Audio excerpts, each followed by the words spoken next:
Disclaimer, not disclaimer. This teaching is not intended to replace studying the Torah on Shabbat. Rather, it is an extension of Torah study to learn from the sins of our forebears in the ancient past so we will understand the Torah's practical application in our own lives today. We will also regain our national identity, which is so greatly missing among us. Our true identity is not the nation of our biological birth, but with biblical Israel. And the patriotism for biblical Israel, which we so badly need, can be gained by identifying with the people and history of those ancient times.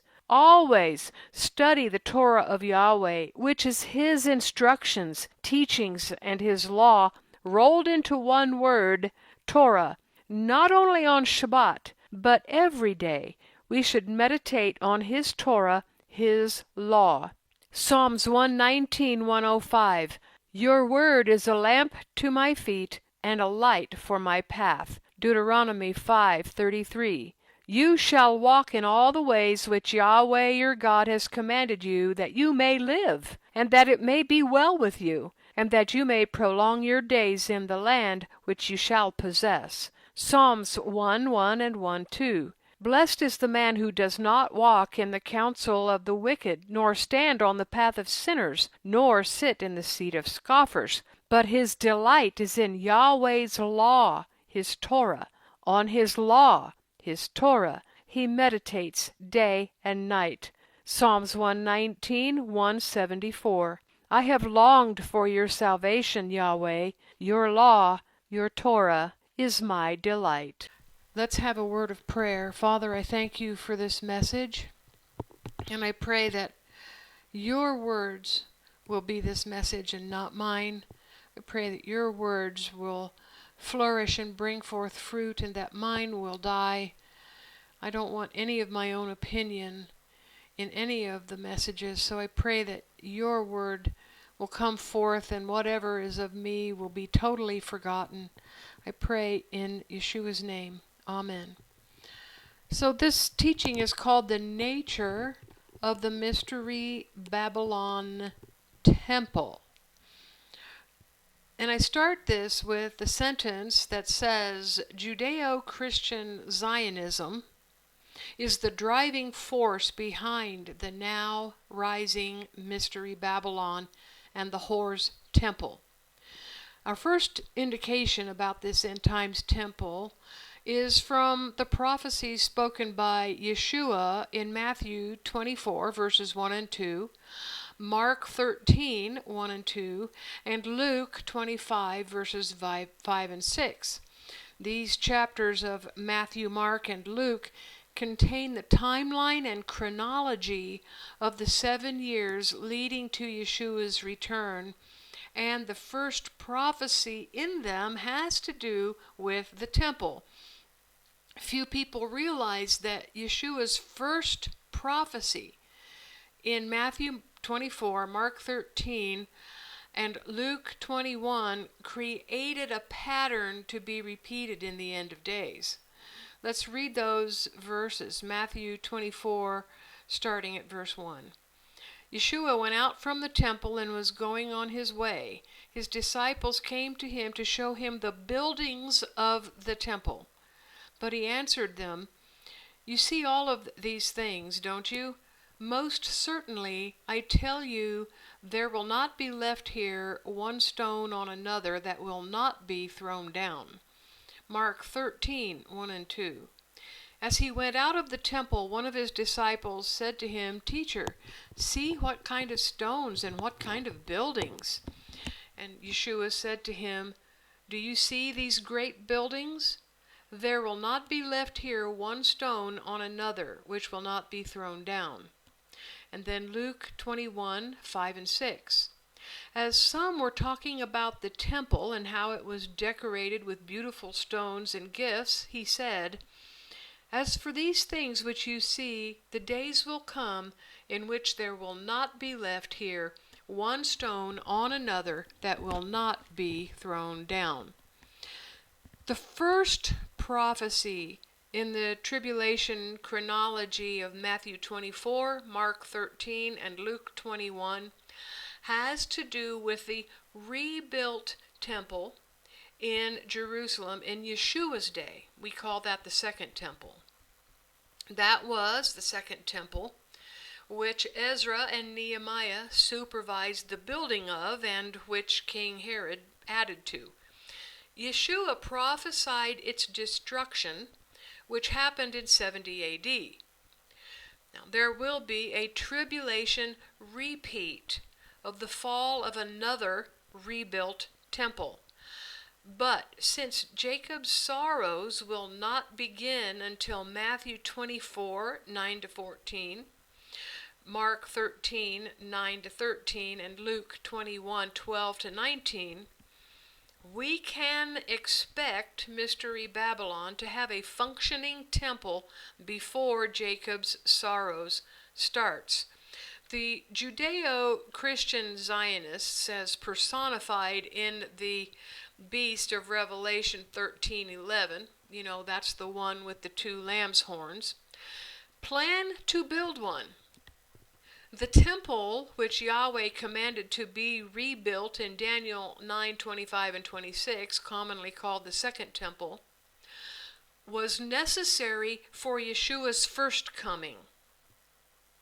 The coming temple of Mystery Babylon is also necessary and will be a herald of Yeshua's second coming. Do you remember this scripture in Matthew 24, 32 and 33? And this again is in the tribulation chapter of Matthew 24. Now from the fig tree learn this parable. When its branches has now become tender and produces its leaves, and you know that the summer is near, even so you also, when you see all these things, know that it is near, even at the doors.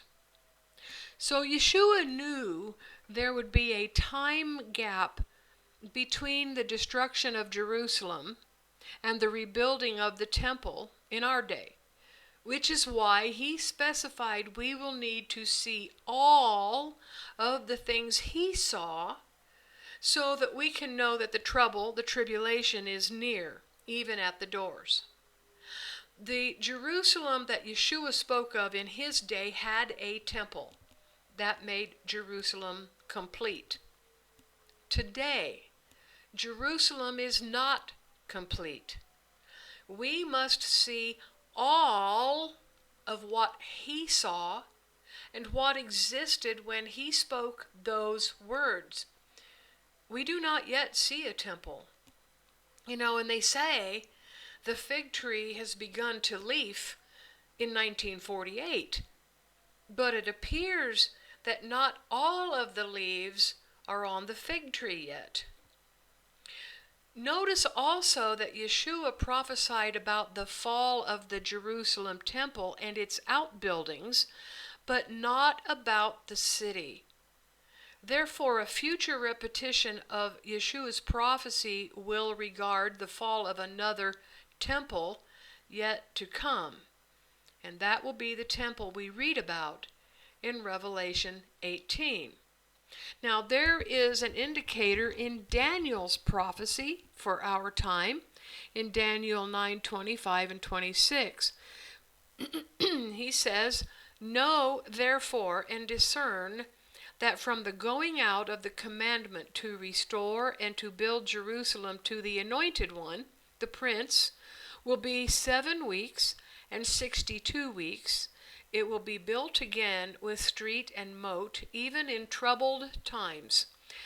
After the 62 weeks, the Anointed One will be cut off and will have nothing. The people of the Prince who comes will destroy the city and the sanctuary. Its end will be with a flood, and war will be even to the end. Desolations are determined." That last sentence, desolations are determined, means the repeating destructions of the temple and the city. The word desolations, of course, is plural. No other desolation of the city or of the temple, like the Roman invasion of 70 A.D., has happened again since then. The city was destroyed, but not entirely. Some buildings were left standing. However, the temple was completely destroyed with no stone on another, as Yeshua prophesied. So yes, Jerusalem has been attacked dozens of times since then by her enemies. But one element of those attacks was always missing, and that was the temple. The prophecies of Yeshua and Daniel need a temple if they are to fully repeat. And here is another important prophecy that also needs a temple if it is to be fulfilled.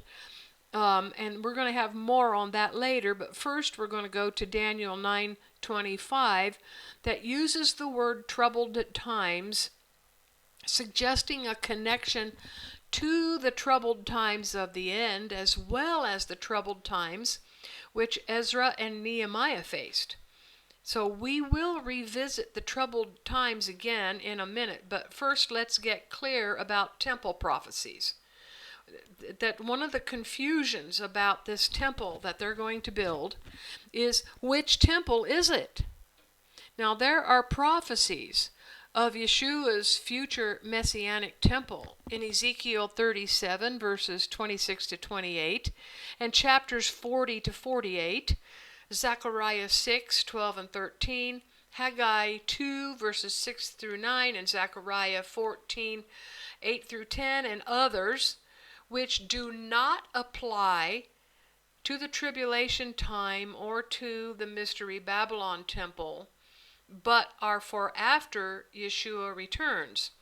Zechariah 6, 12 and 13, Haggai 2, 6 through 9, and Zechariah 14, 8 through 10, and others have already been filled once with the building of the second temple. But Ezekiel's temple has not yet been filled.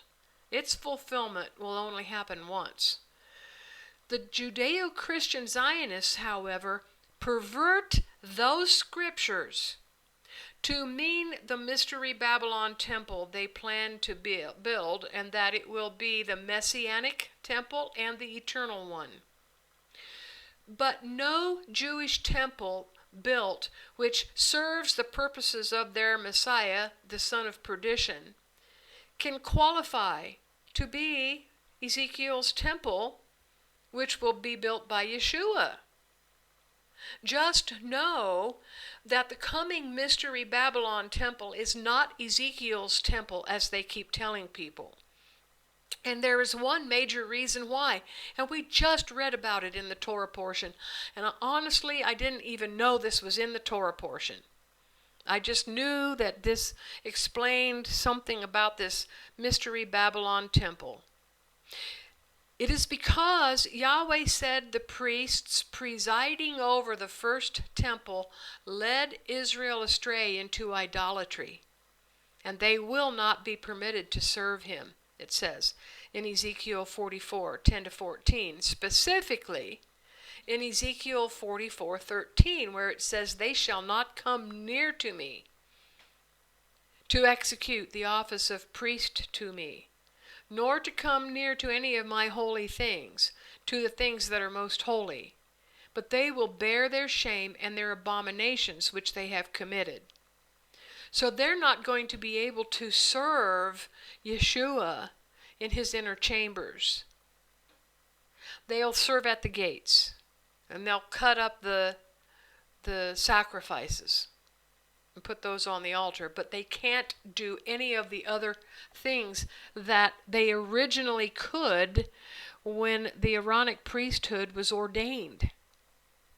And this also is in accord with Numbers 18:1, where it says that Yahweh told Aaron, "You and your sons and your father's house with you shall bear the iniquity of the sanctuary, and you and your sons with you shall bear the iniquity of your priesthood."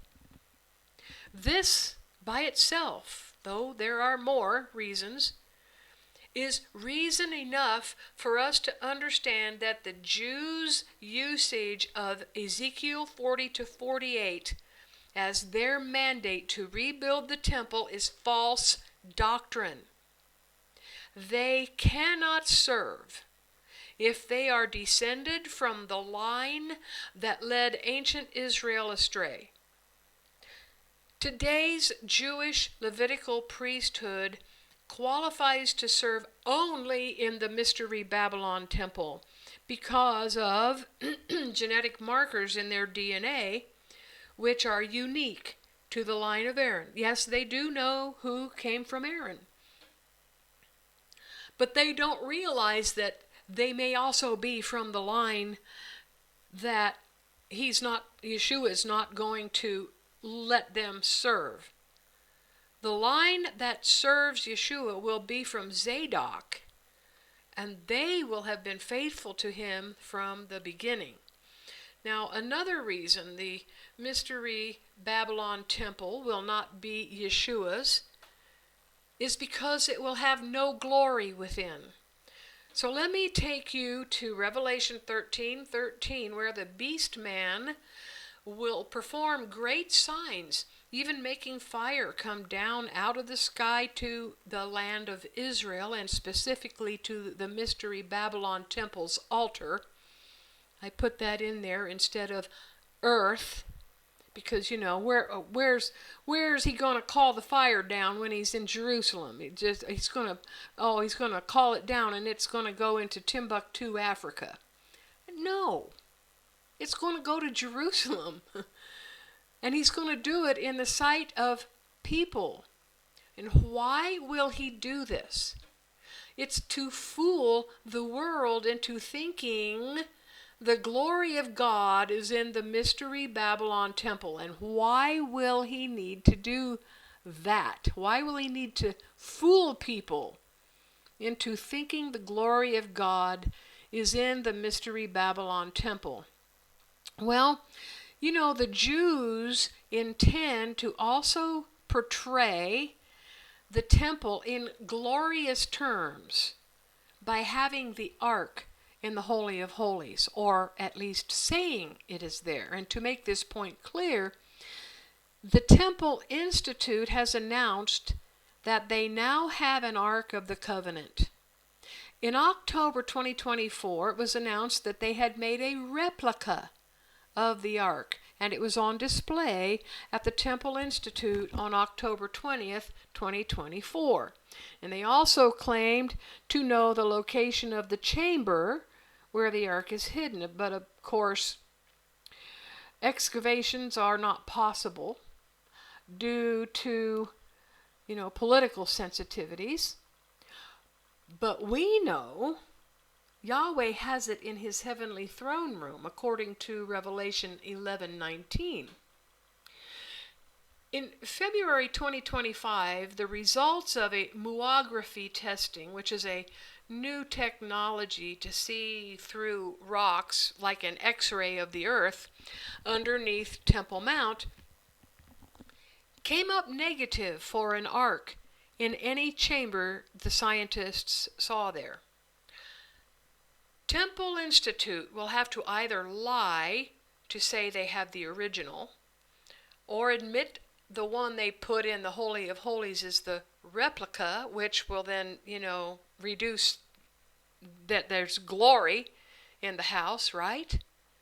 Or they'll just have to lie, saying there is an ark inside without there actually being one. Thus, we have the need then for a miracle fire from the sky to the altar. The glory of the Lord was never in the second temple. We read about that in the book of Ezra. All right, the next chapter is troubled times. So we're going to revisit the troubled times of Daniel 9:25 that connects to the troubled times of the tribulation.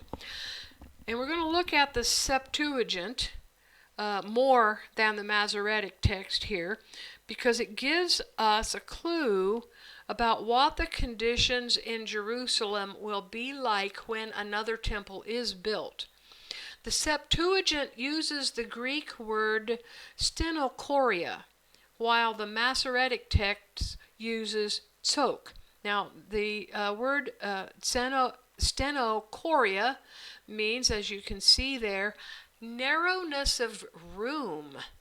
It also means calamity, anguish, and distress. So the Masoretic text tzok means a strait, which is also a narrow area. But of course, stenochoria provides us a clearer picture. However, both words also refer to anguish, distress, and trouble. But here's the thing. Ezra and Nehemiah rebuilt the second temple in times of trouble, under threat of war, but the narrowness of room was missing in Ezra and Nehemiah's time. There was nothing up there. There was just the temple that was up there. There was plenty of room on Temple Mount as they worked.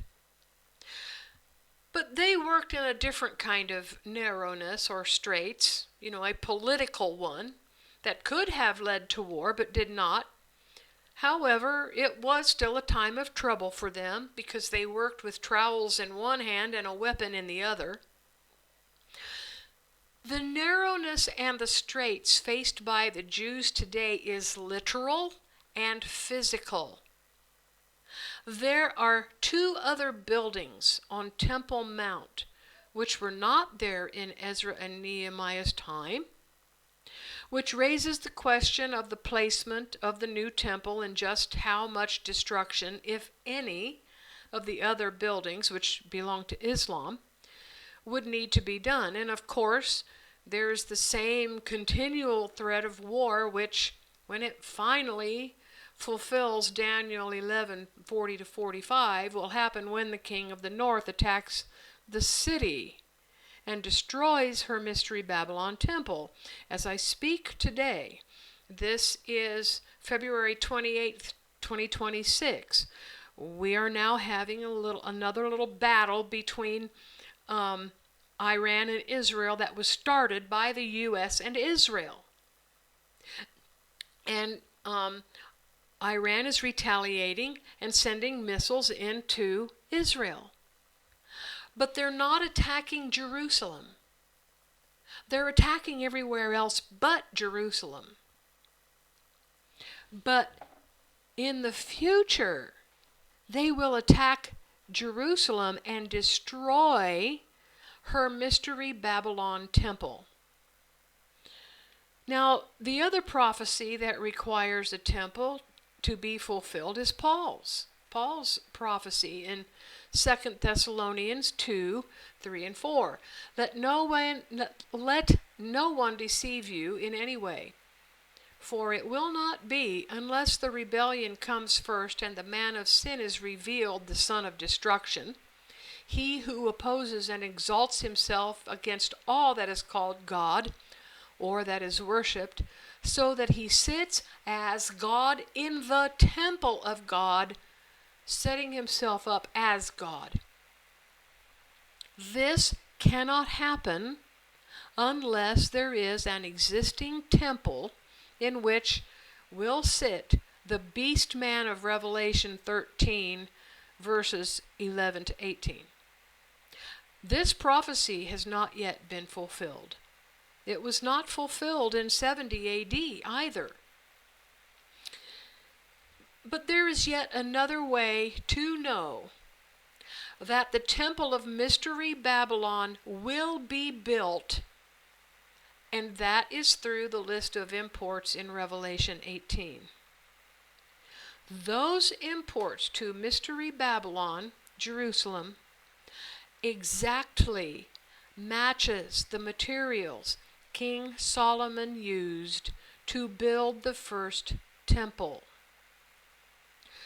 The rebuilding of Solomon's temple is intended to restore the first temple of Solomon with its glory, not the inglorious second one with King Herod's additions, which I said before.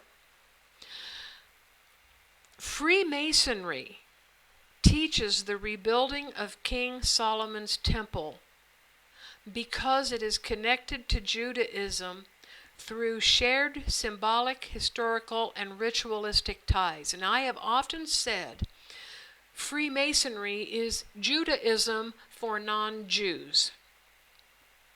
It is an organization of secrets as indoctrination into the Kabbalah. The Kabbalah is associated with the wisdom of Solomon. What that really means is that the Kabbalah is part of Solomon's idolatry that comes down to us 3,000 years later. Now, I'll elaborate on that a little bit as we go. This thing involves, for the secular people, the non-Jews, Freemasonry. And for the Jews, it involves the Kabbalah. But Freemasonry and Kabbalah are the same thing. They're just targeted to different audiences. Now, let's look at the materials list in Revelation 18. The things purchased by Mystery Babylon Jerusalem for the temple. And then we will compare the list with 1 Kings 6 and 7 and 2 Chronicles 3 and 4. Those are the chapters that tell us what King Solomon imported. Revelation 18:11 and through 13 is, we're going to read that first, and then we'll look at the list of Solomon's list. Revelation 18:11. The merchants of the earth weep and mourn over her, for no one buys their merchandise anymore. Merchandise of gold, silver, precious stones, pearls, fine linen, purple, silk, scarlet, all expensive, every vessel of ivory, every vessel made of, it says made of most, I don't know what that means, and of brass and iron and marble. This is the World English Bible version. And cinnamon, incense, perfume, frankincense, wine, olive oil, fine flour, wheat, sheep, horses, chariots, and people's bodies and souls. Now, I used to look at this list, and I could see the stuff that was for the temple operations. But I was thinking, well, what about the pearls and the ivory? That stuff was not, for the temple. Iron and marble, how was that used in the temple?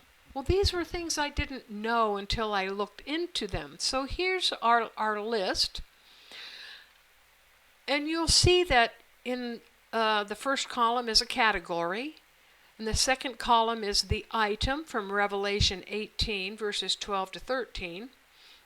And then the third column is the usage in Solomon's temple, which is from the items listed in 1 Kings 6 and 7 and 2 Chronicles 3 and 4.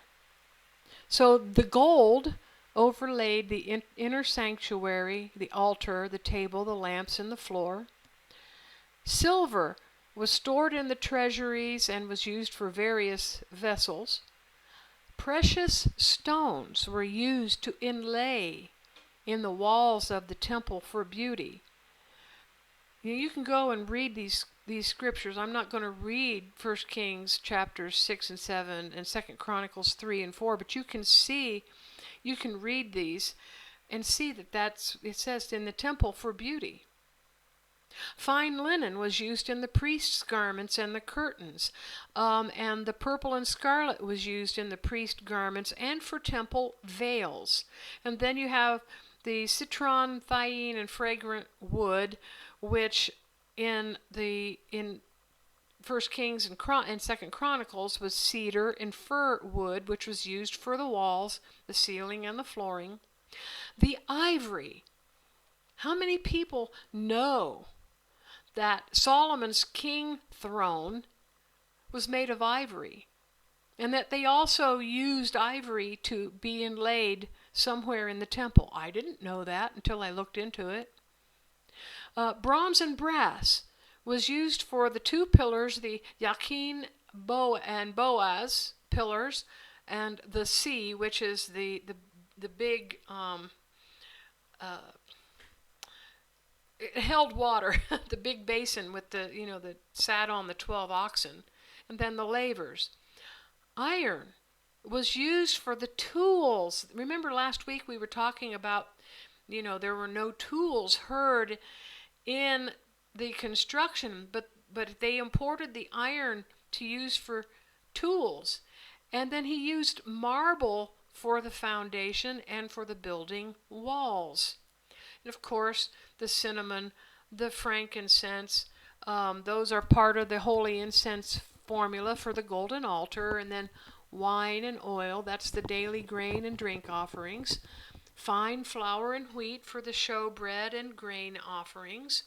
The cattle and the sheep for the daily sacrifices and the dedication ceremony. And then horses and chariots were used in royal transport and stationed in various chariot cities like, Megiddo, where the Battle of Armageddon will be. We've been there. Michael and I went up there and saw where they excavated the horse stalls and the buildings where the army was and all. So those things were used. But now you come to the slaves and the souls of men. Now, the building and the ritual materials include materials for building the sacrificial altar, of course, where the morning and evening lamps will be burned, and then you have for the grand building itself. And this is, the morning and evening lambs is the specific sacrifice mentioned in Daniel 9:27 that will be stopped. And so, you have all the elements in place, but we're going to talk about the slaves of the temple. So let's look at the slavery of Solomon's time. We can go back in Scripture to see that Solomon used Israelites, his own brethren, as slaves. 1 Kings 5:13-18 says that King Solomon conscripted a labor force of 183,300 men from all Israel to work on the construction of the temple. Here's the scriptures. King Solomon raised a levy out of all Israel, and the levy was 30,000 men. He sent them to Lebanon, 10,000 a month by courses. For a month they were in Lebanon and 2 months at home. And Adoniram was over the men subject to forced labor. Solomon had 70,000 who bore burdens and 80,000 who were stone cutters in the mountains. We're going to read in a little bit about some stone cutters and what that means to be the stone cutters. Besides Solomon's chief officers who were over the work, 3,300 who ruled over the people who labored in the work. The king commanded, and they cut out large stones, costly stones, to lay the foundation of the house with worked stone. Solomon's builders and Hiram's builders and the Gebalites cut them and prepared the timber and the stones to build the house. Folks, this is slavery. It's what Samuel warned Israel about in 1 Samuel chapter 8, verses 10-18. Instead of calling for willing Israelite workers, Solomon conscripted them, forced them into service, meaning they had no choice. Slaves have no choice. This is in stark contrast to the voluntary building of the tabernacle, which we began reading about today. Modern Jews will follow the precedent set by King Solomon, and then those who used slaves in the building of the second temple, in Nehemiah chapter 5, which, they did the same thing King Solomon did, because they still had that doctrine of slavery. And you can find it today. The doctrine of slavery of Gentiles in Tractate Avodah Zarah, quoting the Mishnah 19b and Gemara 20a, Tractate Gittin 47a and Shulchan Aruch, Yoredei of 151, Tractate Yevamot 46a, the Positive Commandment 235 in the Sefer HaMitzvot, the Mishnah Torah, Slaves 5, and elsewhere in their writings. The mark of the beast will make people willing slaves of Mystery Babylon. And I have to tell you, I used to look this stuff up all the time, and I have found it immensely harder to find this information now, because when you look up any link between Judaism and Gentile slavery online, you're told by AI that the thought of Jews enslaving Gentiles is an anti-Semitic trope. And you can't find this information now easily. You just can go, keep scrolling through the pages. No. Google has hidden this information. Why? I'm going to let you answer that question. Now, we're going to go back to the covenant with the many, because it ties into the Mystery Babylon temple. And I want to show you something that came to me after I did the teaching on the covenant with the many. But I think it's really appropriate to put it in here, because we do not know how long the temple will operate before Jacob's sorrows begins. With the commencement of the covenant with the many. I said Daniel 9:27 gives us an event to know when Jacob's sorrows has commenced, but there's no precedent in Scripture for us to look at to see what that might look like, as there was for the abomination of desolation. We know that, the altar gets desolated, shut down, and then the abomination, the conquering symbol, goes up. We can see that in Daniel chapter 11:31, and then again in chapter 12 of Daniel. And we can use that to ascertain something about the abomination of desolation. But we don't really have anything about the covenant with the many unless we go back to Joshua 9. So please allow me to return to the covenant with the many for a moment, because its fulfillment has something to do with the willing slaves who take the mark of the beast. I'm going to show you who in the past became willing slaves and what that meant. Joshua 9:3.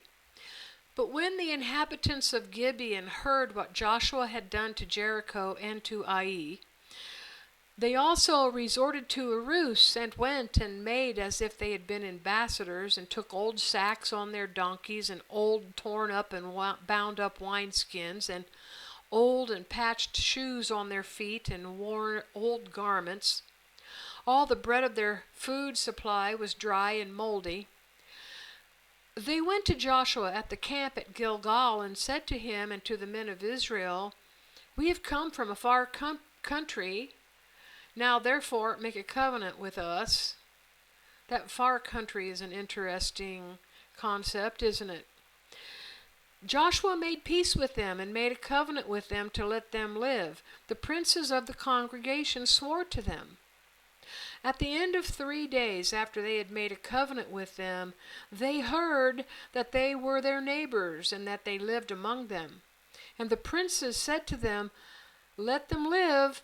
So they become woodcutters and drawers of water for all the congregation, as the princes had spoken to them. Now, therefore, You are cursed, and some of you will never fail to be slaves, both wood cutters and drawers of water for the house of my God. That day Joshua made them woodcutters and drawers of water for the congregation and for Yahweh's altar to this day in the place which he should choose. The covenant with the many will likely coincide with the mark of the beast. And those who take the mark will be turned into the woodcutters and drawers of water in mystery Babylon. So we just need to be looking for when the mark of the beast happens and this beast man makes some kind of covenant at the altar. We won't know exactly what it looks like because we don't even know if it's going to be exactly like Joshua chapter 9, but this gives us a little insight into this situation. So now we're going to deal with the souls of humans. We've now dealt with slavery and how the slavery of the non-Jews of the world today, the Jews call us all Gentiles. You know, what's the thing that's going to happen. Now we're going to deal with the souls of humans. The one item that Solomon did not have, which modern Jews do have, is the souls of men. What is the souls of men? It is DNA and DNA data, both of which are traded commodities on the stock market now. Today, Israel is a big trader and a world leader in the pharmakia of Revelation 18:23, actually. They deal in DNA and DNA data. Now you got to know that DNA is our soul's repository of information. It records in our life what we do in our life. It's got the results of our actions. That all gets recorded on our DNA. And we inherit DNA from our parents who give us the tendencies that, you know, my tendencies are different than your tendencies. Where did I get those? From my parents, whose sins, got embedded in their DNA, and then they, through their own sins, and they also inherited those sinful tendencies. Is how Yahweh says that he can visit the sins of the fathers to the third and fourth generation. It's in our DNA. But Yahweh's name is also written in the very code of human DNA. It is his brand on Homo sapiens, which he created. Without this branding or this label of identity, the soul cannot be redeemed. That is why animals and angels cannot be redeemed. Yod He Vav He is not written on their souls or on their DNA. So how is his name written on our DNA? Well, DNA's letter sequence is ATGC, adenine, guanine, thymine, and cytosine. That's 10, 5, 6, 5. Why is it 10, 5, 6, 5? The 10, 5, 6, 5 pattern refers to the number of atoms, which is excluding the hydrogen atoms. If you take the hydrogen atoms away, in the ring structures of the nucleobases, you get adenine with 10 atoms, guanine with 5 atoms, thymine has 6 atoms, and cytosine has 5 atoms.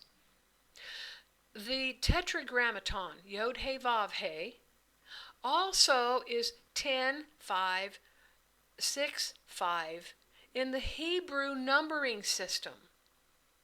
And that is how Yahweh's name is branded on his special prize creation, man. Now, you know, DNA could not be understood and traded as a commodity until the end times, until the times that we are in. No one, John, writing Revelation 18, could have understood what it meant that the mystery Babylon temple dealt in the souls of humans. He couldn't have understood that. Couldn't be understood until now. It is now, in our time, that DNA is being attacked to remove God's signature from humans. Changing the DNA is the first step in making someone a transhuman. That's the modern day term for Nephilim. They don't want to say Nephilim. They just want to call them, not me, and not you, transhuman. That's a person whom God can no longer recognize as qualifying for redemption. His signature has been altered. The DNA has been altered. And Israel is a leading nation in the technology of transhumanism.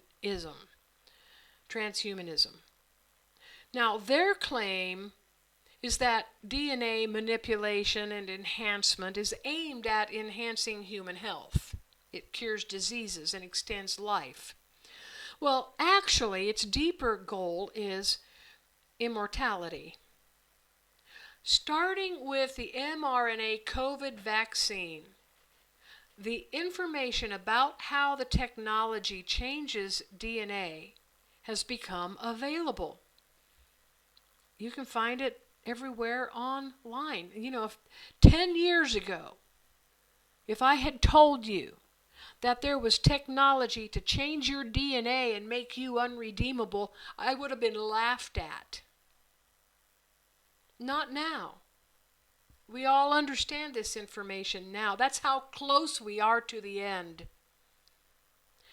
Mystery Babylon, Jerusalem, is already dealing and trading in the souls of men, the DNA. Mystery Babylon, the city, has already risen.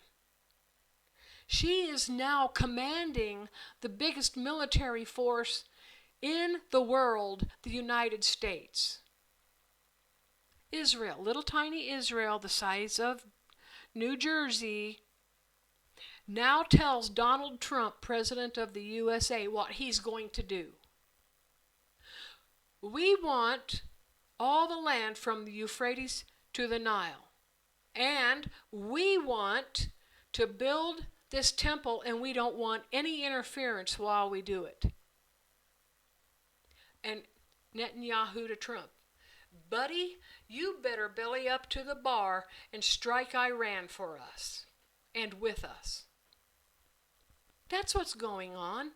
That's why here in Jordan we're hearing air raid sirens today, and we're hearing the thud of missiles being intercepted by the Jordanian Air Force. Mystery Babylon, the city, now needs her temple.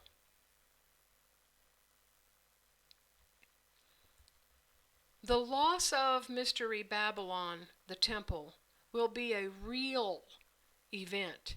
Another proof that the Mystery Babylon temple will be literal is that the merchants will cry about losing their ongoing sales. They do this in Revelation 18:11.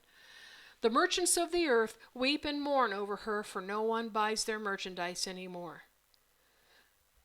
Their loss is not a spiritual one. It is a true earthly material one. So those who claim that Mystery Babylon temple is a spiritual allegory get it wrong. Money is real, and so will be the grieving of merchants over the loss of revenue. Now let's take a look at the word mystery, because the mystery of Babylon. So we're going to look at that Greek word, mysterion, which is Strong's G 3466 from Revelation 17:5, which is translated as mystery. This is the introduction to Jerusalem as Mystery Babylon the Great, the mother of the prostitutes and of the abominations of the earth. And that word again is mysterion. We pronounce it mystery. But mystery is not something unknowable or a puzzle to be solved. It is a secret that some people keep from others. That's all it is. It's just some people hoarding information, even false information, and keeping it from others. So mysterion is just part of the ritual of keeping the mouth shut in these secret societies. You know, the secret or the secrets that pass from the initiated to the uninitiated in any of those religions that do such things. The mystery of Mystery Babylon is specific to the secret societies of Judaism, like Freemasonry. It is religious, occult knowledge. The mysticism of Kabbalistic Judaism and Freemasonry, whose initiates and elites rule over the uninitiated even without their knowledge. Kabbalah is a mystery or mystical occult religious practice and understanding. Mystery Babylon then could well be called mystical Babylon. You know, if we called it mystical Babylon, people, that are acquainted with anything having to do with the occult would understand that what's going to go on in the Mystery Babylon temple has something to do with secret societies and, secrets that have been passed to the initiated. It's mystical Babylon is a reference to its occult nature, whose origins are in Nimrod's Babylon and the Egyptian mystery religions. And in fact, today in the yeshivas, the rabbinic model of initiates and initiations comes to us from thousands of years ago. Men studying in yeshivas receive direct knowledge from rabbis to students that the general population does not receive. And Yeshua passed on direct knowledge to his disciples. And not everybody got that information. It could be understood, it could be ascertained, but he had to first teach it to his disciples. So it depends on whether they're teaching truth or falsehood. It's not necessarily a bad thing to have an inner circle that you give information to. It just depends on if it's perverted. Yeshua's information to the disciples was not perverted. It was true and good and pure and holy.